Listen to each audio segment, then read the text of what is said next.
Hello मेरे प्यारे बच्चों, कैसे हैं? नमस्कार। मैं आपके सामने सुनील कुमार आज ज्योग्राफी का चैप्टर 2 का ऑब्जेक्टिव क्वेश्चन लेके आया हूँ।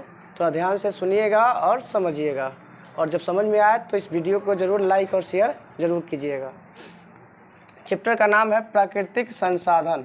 चैप्टर का क्या नाम है? प्राकृतिक संसाधन। इससे जो ऑब्जेक्टिव बनते हैं उससे पहला ऑब्जेक्टिव है वह भारतीय भूभाग पर मैदान का विस्तार कितना % है? तो 43% है। कितना है? 43%।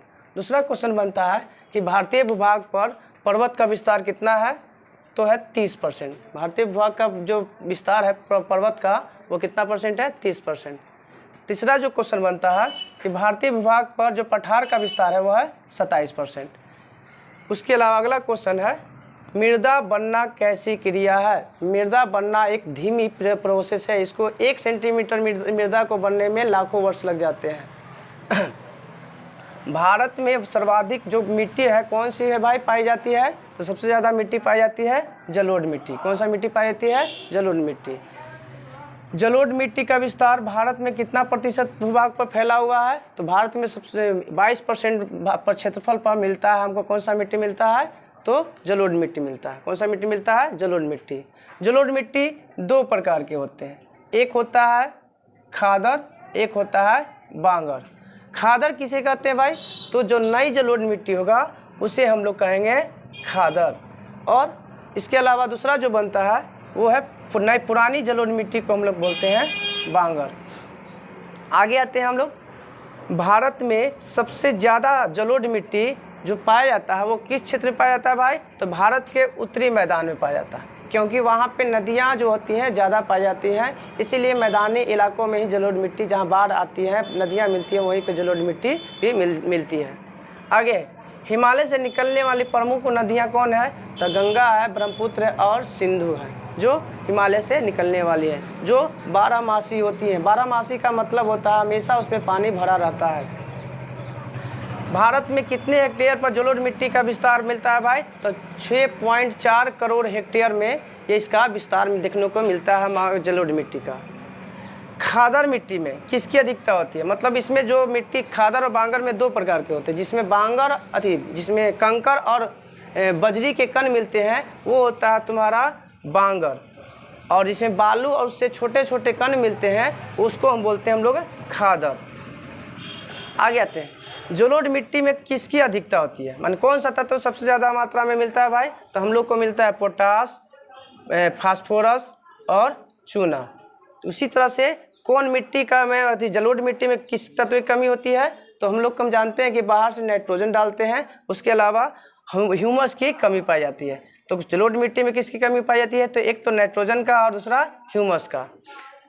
आगे आते हैं, जलोढ़ मिट्टी में प्रमुख फसल माने इसमें कौन कौन से प्रमुख फसलें होती हैं? उस फसलों के नाम है गन्ना हुआ, चावल हुआ, मक्का हुआ, दलहन हुआ और गेहूं है, जो ये इसमें प्रमुख फसलें हैं जो उगाई जाती हैं। दियरा भूमि में किस फसल के लिए विश्व प्रसिद्ध है? जो नदी उत्तरी भारत में उत्तरी बिहार में गंगा के उस साइड में जो दियरा भूमि पाई जाती है उसमें सबसे ज़्यादा किसकी खेती की जाती है भाई? तो मक्के की खेती की जाती है, जो विश्व के में प्रसिद्ध है। आगे आते हैं, काली मिट्टी। काली मिट्टी का निर्माण जो होता है वो किस चट्टान से टूट कर बनता है? तो काली मिट्टी का निर्माण जो होता है वो बैसाल्ट चट्टान से मिलकर बना होता है। किस मिट्टी से बना होता है? बैसाल्ट चट्टान से। अब आते हैं, काली मिट्टी का काला रंग किसकी उपस्थिति के कारण होता है? तो होता है इसकी टिटेनी, फेरस, मैग्नेटाइट की उपस्थिति के कारण इसका रंग काला होता है। अब आते हैं भाई, जो काली मिट्टी है अब वो किस चट्टान से बनता है? तो बैसाल्ट चट्टान से हो गया। बैसाल्ट चट्टान अब किससे बनता है? तो बैसाल्ट चट्टान बनने की जो प्रक्रिया है वो होता है जब ज्वालामुखी क्रिया होती है तो उससे निकलने वाला जो मैग्मा और लावा होता है बाहर निकल के जो पहाड़ बन जाते हैं सूखने के बाद, उसी से इसका में बनता है बैसाल्ट चट्टान। अब कहता है किस मिट्टी को हम स्थानीय नाम से रेगुर कहते हैं? स्थानीय नाम में क्या कहते हैं? रेगुर। वो है काली मिट्टी। काली मिट्टी को स्थानीय नाम में हम क्या कहते हैं? रेगुर कहते हैं। क्या कहते हैं? रेगुर।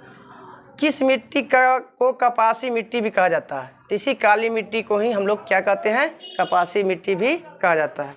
कपास की खेती के लिए उपयुक्त मिट्टी कौन सा है? तो काली मिट्टी। अभी हम लोग पढ़े हैं कि किस मिट्टी को कपासी मिट्टी कहा जाता है, तो काली मिट्टी है। तो उसी तरह से कपास की खेती के लिए सबसे प्रयुक्त मिट्टी कौन है, काली मिट्टी। दक्कन ट्रेप एक क्षेत्र आता है जिसमें किस मिट्टी के लिए प्रसिद्ध है भाई, तो काली मिट्टी। अब इसके अंतर्गत कौन कौन से, दक्कन क्षेत्र के अंतर्गत कौन कौन से राज्य आते हैं, वो है राज्य है आपका महाराष्ट्र, गुजरात, कर्नाटक, मध्य प्रदेश और भी कुछ राज्य हैं जो दक्कन क्षेत्र के अंतर्गत है, जहाँ पे सबसे ज़्यादा मात्रा में क्या पाई जाती है, काली मिट्टी पाई जाती है। किस मिट्टी में नमी धारण करने की क्षमता सबसे अधिक होती है, तो वो भी है काली मिट्टी। क्या होती है, काली मिट्टी। इसमें क्या होता है कि अगर ज़्यादा गर्मी पड़ेगा तो ये मिट्टी में दरार आती है। तो बोले किस गर्मी के कारण कौन सी मिट्टी में दरार आती है, तो वो भी काली मिट्टी होती है। अब काली मिट्टी में जो प्रमुख फसलें हुए हैं कपास, गन्ना और प्याज। अब हम लोग आगे बढ़ते हैं और आगे हुए कि अभी हम लोग बताए थे कि कौन सी मिट्टी गर्मी में दरार पड़ जाती है, तो होता है वो क्या होता है, काली मिट्टी। काली मिट्टी में क्या हो जाता है, दरार आ जाती है। अगला मिट्टी है लाल मिट्टी। लाल मिट्टी का रंग किसके कारण लाल होता है, तो आयरन ऑक्साइड के कारण लाल मिट्टी का रंग लाल होता है। और यही लाल मिट्टी में अगर पानी की मात्रा आ जाती है, जलयोजन हो जाता है, तो यह रंग कैसा हो जाता है भाई इसका, तो पीला हो जाता है। तो किस मिट्टी में हम लोग को अगर पानी डालने से उसका रंग पीला हो जाता है, तो लाल मिट्टी में। अब लाल मिट्टी किस किस राज्य में पाया जाता है, या पीली मिट्टी, तो तमिलनाडु में, कर्नाटक में, गोवा में, आंध्र प्रदेश में और उड़ीसा राज्यों में। यह हम लोग की तरफ ये मिट्टी देखने को नहीं, बिहार में नहीं मिलता है।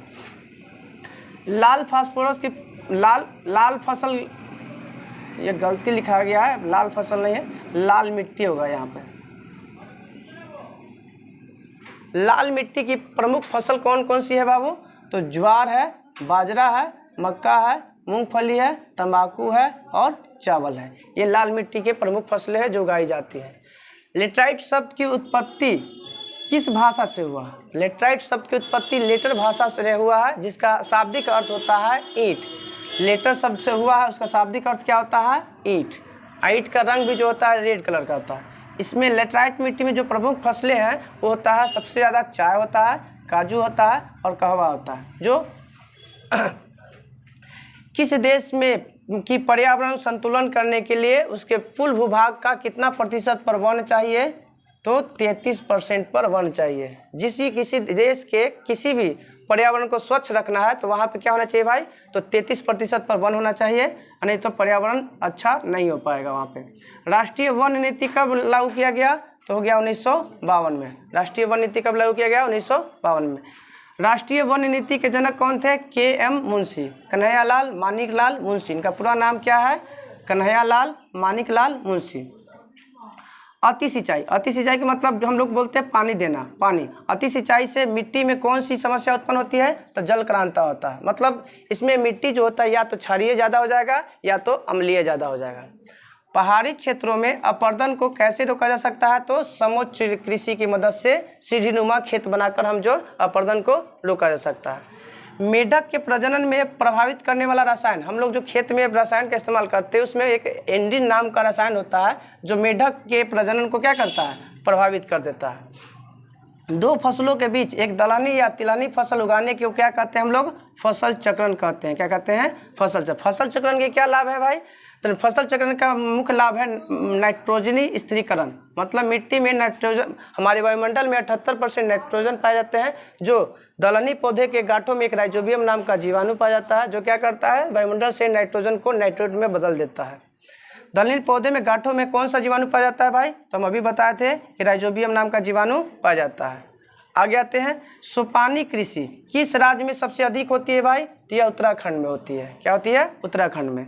भारतीय कृषि अनुसंधान संगठन के अनुसार भारत में कितने प्रकार की मिट्टी पाई जाती है भाई, तो 8 प्रकार के। और यह 8 प्रकार की मिट्टी को मान्यता कौन देता है, तो एक संस्था है ICAR, जिसकी स्थापना होता है 1929 में, और यह 8 प्रकार की मिट्टी को मान्यता दिया था। इस तरह से आज हम लोग ज्योग्राफी के दूसरे चैप्टर का ऑब्जेक्टिव कर लिए हैं। अगर आपको लगता है कि मेरे लिए लाभदायक है तो इस वीडियो को ज़रूर सब्सक्राइब करें और लाइक ज़रूर करें। धन्यवाद।